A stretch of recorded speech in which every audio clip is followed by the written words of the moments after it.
മനക്കുടി ആശാരിമൂലയിൽ കനത്ത മഴയിൽ തെങ്ങ് കടപുഴകി വീണ് വീട് തകർന്നു. വീടിനകത്തുണ്ടായിരുന്ന വയോധികയും മകനും അത്ഭുതകരമായി രക്ഷപ്പെട്ടു. ഓട് തലയിൽ വീണ് മകന് പരിക്കേറ്റു. ഇന്ന് പുലർച്ചെ 3:45-നാണ് തെങ്ങ് വീണത്.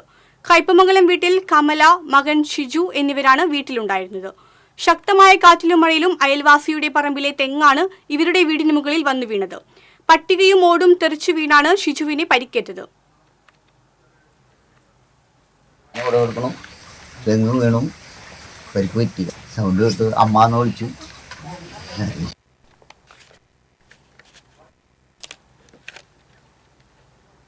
ഷിജുവിന്റെ അമ്മ കമല പരിക്കേൽക്കാതെ രക്ഷപ്പെട്ടു. ഇവരെ താൽക്കാലികമായി ബന്ധുവിന്റെ വീട്ടിലേക്ക് മാറ്റി. ഇന്ന് പുലർച്ചെ വീശിയ ശക്തമായ കാറ്റിന്റെ ഭാഗമായി തെങ്ങ് കടപുഴകി കയ്പമംഗലത്ത് വീട്ടിൽ കമല എന്ന് പറഞ്ഞ ചേച്ചിയുടെ വീടിന് മുകളിലേക്ക് വീണ് വീട് പൂർണ്ണമായും തകരുന്ന സ്ഥിതിയാണ് ഉണ്ടായിട്ടുള്ളത്. സംഭവിച്ചില്ല, വ്യക്തികൾക്ക് അപകടമൊന്നും സംഭവിച്ചിട്ടില്ല. ഷിജു എന്ന് പറഞ്ഞ കമല ചേച്ചിയുടെ മകന്റെ തലയിലേക്ക് ഓട് വീണ് ചെറിയ പരിക്കുകളുണ്ട്. ഇനി ഉള്ള കാര്യം വെച്ചാൽ അവർക്ക് താമസയോഗ്യമല്ല വീട്, കാരണം പൂർണ്ണമായും ആ വീട് നശിച്ചു.